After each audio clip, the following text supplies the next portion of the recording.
Well, it's the end of another year, and here in 2024, I turned the big 5-0.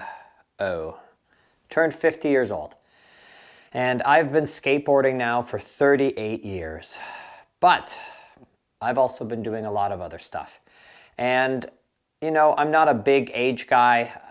I'm still active and healthy and fit at 50, but I did get a bunch of reoccurring issues over the last 5 years, some knee problems, tendonitis in my elbows. So a few things that have reminded me that I am a little older as an athlete. Now, I do consider myself a skateboarder. As I said, I've been skateboarding for almost 40 years now. But if you were to ask me overall, I would call myself an athlete because I've done a lot of other sports than just skateboarding. And it certainly comes from humble beginnings. I can remember in about grade 6, I was asking my mom to write me a note to get out of gym class because I was always the last picked for any team. I wasn't very good at anything, but back then the one thing I was okay at was running. I was on the cross-country team for my elementary school. We're going way back here.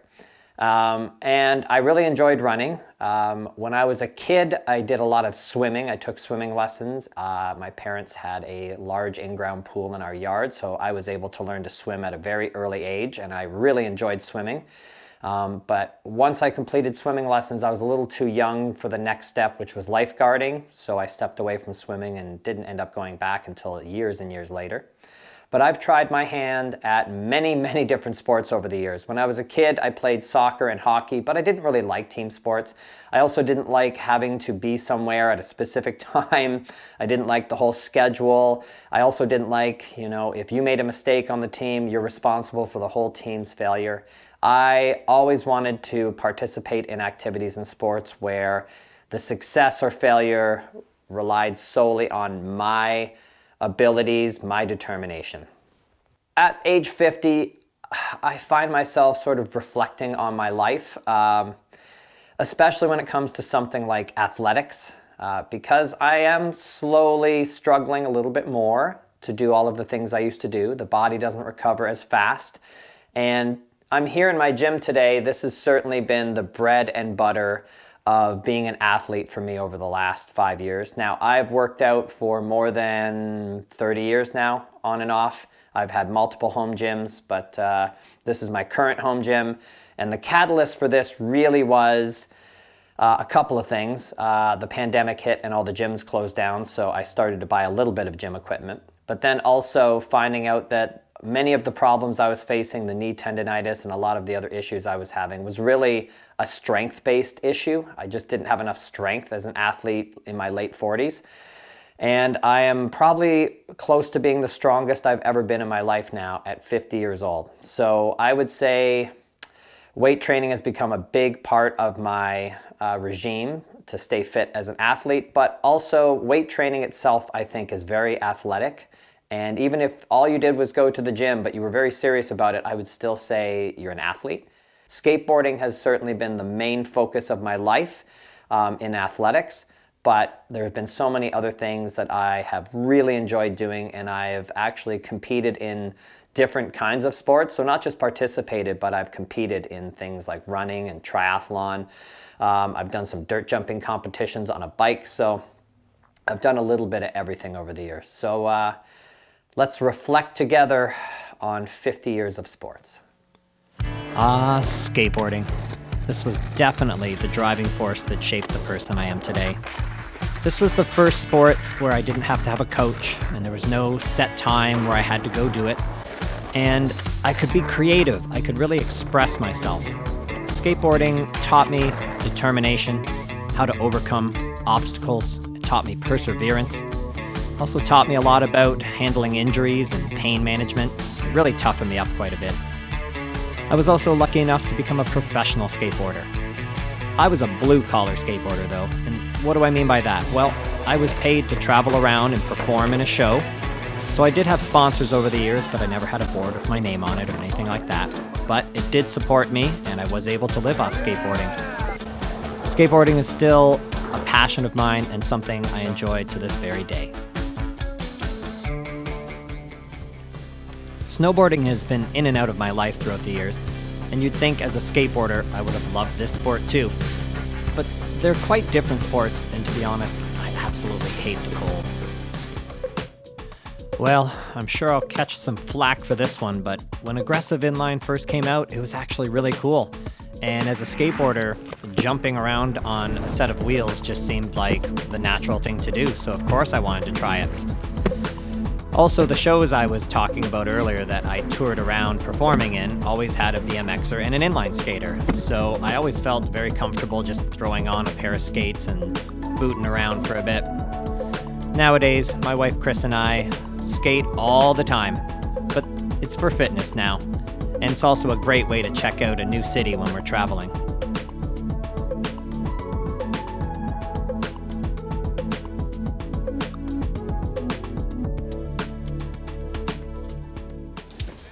If I had to start all over again with a new sport, it would be BMX.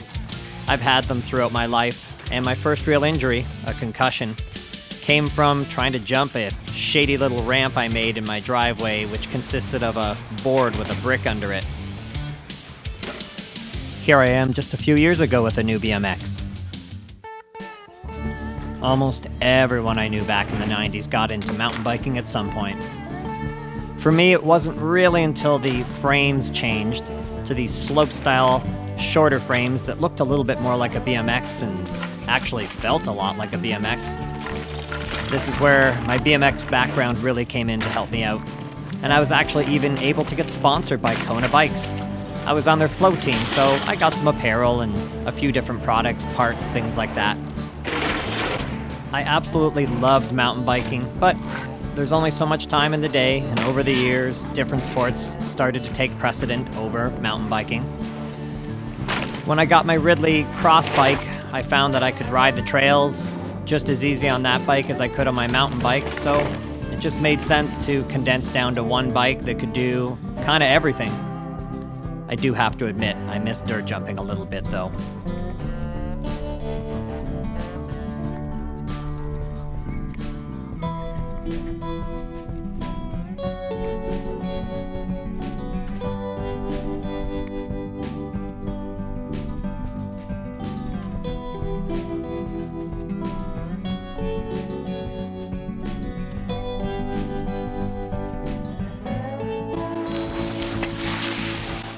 I think this is another one of those sports that's sort of looked down on over the years, but this is way back in the early 2000s when parkour was really just invented. And again, as somebody that loved jumping around on a skateboard, I couldn't resist the thought of taking it out to an urban environment and just trying to jump around from object to object, so I did get into parkour for a little while.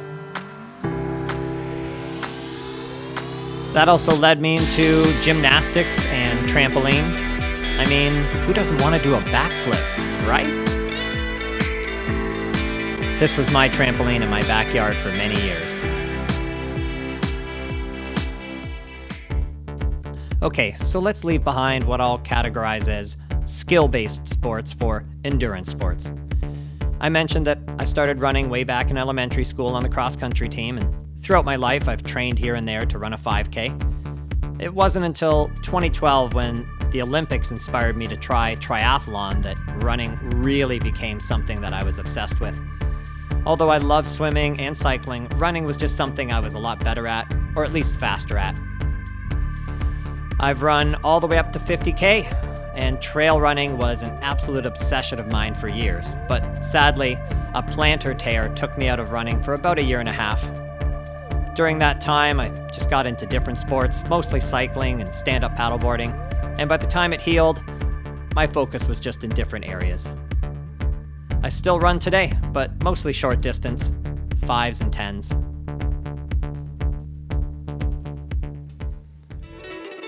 I'm a competitive guy, so of course I would get into racing as soon as I started running. I've done everything from 3s, 5s, 10Ks, half marathons. I even won my age group for the Subaru series back in 2013, which means I amassed enough points that year to take the overall for my age group. I'm prone to overuse injuries, so a sport like triathlon that allows me to switch and train 3 different sports at once helps prevent my body from getting overuse injuries. I've absolutely loved triathlon, and I'm looking to race again in the next year or so. I even raced an off-road triathlon. So as I mentioned, I did have a pool growing up, and I learned to swim at a very early age, but I probably had a good 20 to 25 year hiatus before getting back in the pool to try swimming again for triathlon. It's become one of my favorite activities, and it's just really gentle on the body. Cycling in general is just one of my absolute favorite activities, and it's something my wife and I enjoy doing together. We may have gone a little overboard with the bikes in the past. I don't think there's an aspect or type of cycling I don't like, but I especially love my cross bike now that I have a bike that can go from the road to the trail and basically does everything I want it to do. You know, I can't even picture a future without cycling in it.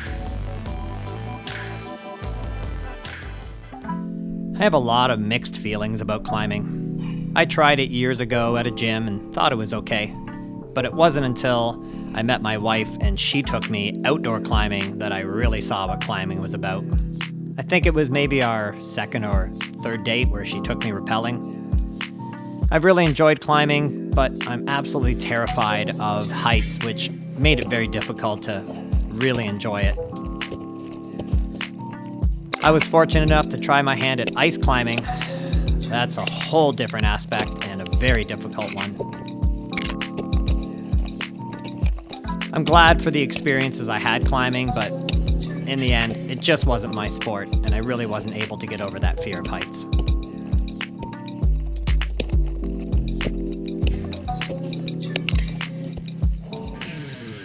Well, let's have some fun watching me get broke off here. As I mentioned when I talked about skateboarding, one of the things that it really did was teach me how to handle pain and manage injuries, and I learned a lot about recovery. I've had quite a few over the years, and my body's still paying the price today.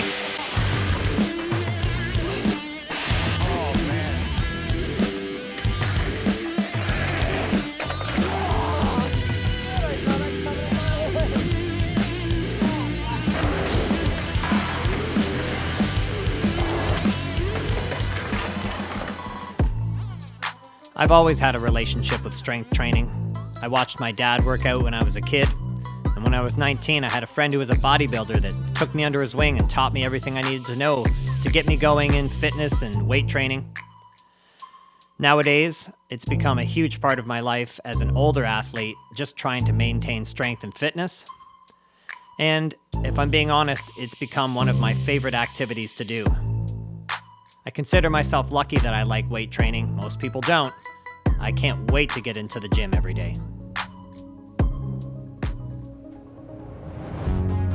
Sports and fitness have changed throughout the years, but one of the biggest changes I've seen is that there are a lot more older athletes still participating. And I don't see any reason why I have to quit doing sports. I mean, as the years go by, the injuries start to pile up, and you have to change the way you do things. Nowadays, I spend a lot more time just on body maintenance and injury prevention, strength training, and flexibility. But I still enjoy doing all of these sports, and I want to keep doing them for as many years to come as I can. It doesn't get easier as I get older, but I do get wiser. Sports and fitness have been an outlet for energy and stress throughout the years. Sometimes it can just bring clarity to my mind and help me think through a problem. Sometimes it's just a way to push through a negative emotion. Sometimes it just feels good. All I know is I'm going to do whatever it takes to keep playing sports for the rest of my life until I can't take another single step. If you need me, I'll be out at the park, or the pool, or the gym, or pedaling along a long country road.